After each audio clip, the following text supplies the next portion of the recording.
In Parshat Va'etchanan, Moshe gathers the Israelites and retells them the story of the Ten Commandments. To this day, people are perplexed why the Torah has to give us the Ten Commandments twice. I think the key here is understanding just how infantile we were as a nation in the time of the Torah. If you've ever had a small child, you know that explaining the rules one time isn't enough. The rules require frequent repetition, and as our kids develop, their depth of understanding and the content of their moral character continue to grow. So too, the second and third time might require a less grand and serious explanation than the original initiation. Additionally, receiving moral instruction can be such an intense experience to go through that we remember it unfondly, even if our parents had only the best of intentions in mind. The Israelites felt the exact same way about receiving the Torah. In our Parsha, Moshe reminds the people, "When you heard the voice out of the darkness, while the mountain was ablaze with fire, you came up to me, all your tribal heads and elders, and said, 'The Lord our God has just shown us God's majestic presence, and we have heard his voice out of the fire. We have seen this day that man may live through God has spoken to him. Let us not die then, for this fearsome fire will consume us. If we hear the voice of the Lord our God any longer, we shall die. For what mortal ever heard the voice of the living God speak out of the fire as we did and lived? You, Moshe, go closer and hear all that the Lord your God says, and then you tell us everything the Lord our God tells you, and we will willingly do it.'" Avraham ibn Ezra reminds us that the glory, greatness, and voice of God were not abstract concepts. They were things we could physically witness through the fire that burned on the mountain, the lightning that struck and lit up the sky, the shofar that loudly sounded, and the speaking of the Aseret HaDibrot, the Ten Commandments, in God's own voice. When we contemplate Revelation, especially on the holiday of Shavuot, we find ourselves asking, why haven't we in our time ever heard the voice of God directly?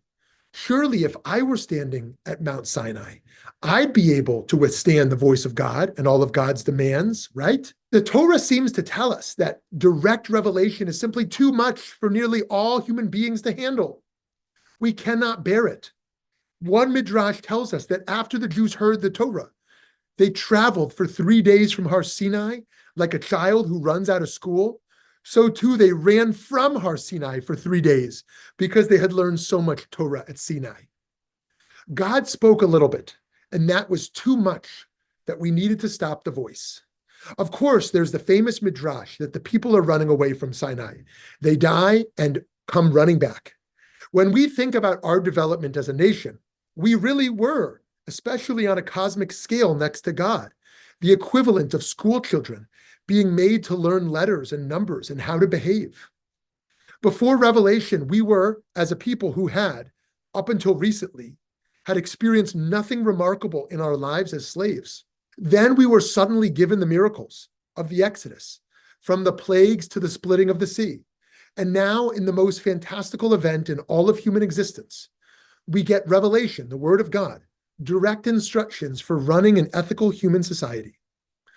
Because the masses weren't prepared for this, Moshe had to be the primary transmitter, having been groomed for the role of prophet for some time now.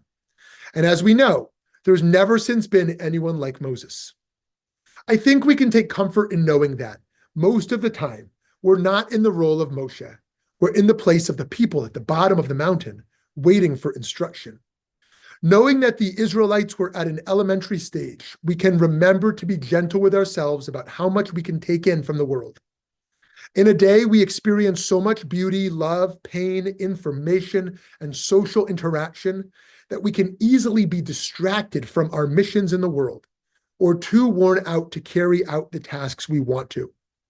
With that in mind, we should be gentle with ourselves, and we should be gentle with others, knowing that they're experiencing an overwhelming world too. We know all too well that when we come face to face with our shortcomings, rebuke can feel like an attack. So too, morally challenging instructions can feel like an indictment of who we are. Interpreting the Hasidic tradition, Rabbi Naomi Levy taught, hell isn't the place of fire and brimstone. Hell is God opening your eyes and showing you what you were created to be and how far you are from where you could be.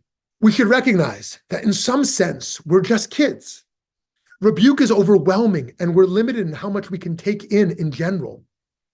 We get overloaded sensorily. We're in the scheme of things, emotionally immature, and our capacity to remember the right thing to do is limited as well. In retrospect, it was quite the achievement of the Israelites, who, unable to handle the power of God's voice directly, still had the faith to institute a system of moral instruction without being sure it would succeed in a world where they'd never seen anything like it before. Maybe by shielding their eyes and ears from the sheer awesomeness of God's power, the Israelites benefited from admitting it was necessary to pause, reflect, and slow down. And now, approaching the end of the Torah, they were ready to reconsider all they had learned to move up a grade, so to speak. One can't, for example, go to the gym for the first time and lift 200 pounds. You have to first learn the right techniques, then work on acquiring strength and skill for a long period of time before being able to handle your maximum capacity. It is the same with the Jewish people. Today, we're in some ways able to take in more moral wisdom and nuance than our ancient ancestors were. Our job in our lives, then, is to constantly be refining our ability to be vessels for understanding proper character and conduct. And we all have different ways of doing this. Some of us benefit from the auditory instruction of a Torah reading or a Musar class. Others perhaps witness the look of need in a neighbor's face and understand that we are called to act. It's not for nothing that there were 600,000 unique souls standing at Mount Sinai. Every one of us has a way of receiving wisdom that someone else doesn't have. Otherwise, we would have all been made exactly the same. There's also the famous Midrash that God speaks to each person in a language they understand. Everyone is challenged on the same level here. And that's a pretty amazing thing, that God teaches how we can also communicate in ways people need. We should also apply this in the teachings and examples we give to others. We know that when we confront the moral problems of our world, we cannot simply blast our harshest and most forceful message thoughtlessly. We speak to our children, our friends, our government leaders, and our community partners with all differently, according to what they need to hear to be pulled in line with the collective mission. Remember Rabbi Levy's teaching about hell being our awareness of the gap between where we are and where we ought to be? That is not the end of her lesson. She continues, in that case, what's heaven?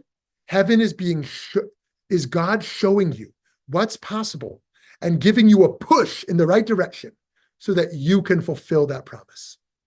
May we all do the work of pushing one another and ourselves to discover the best of who we were made to be. Shabbat Shalom.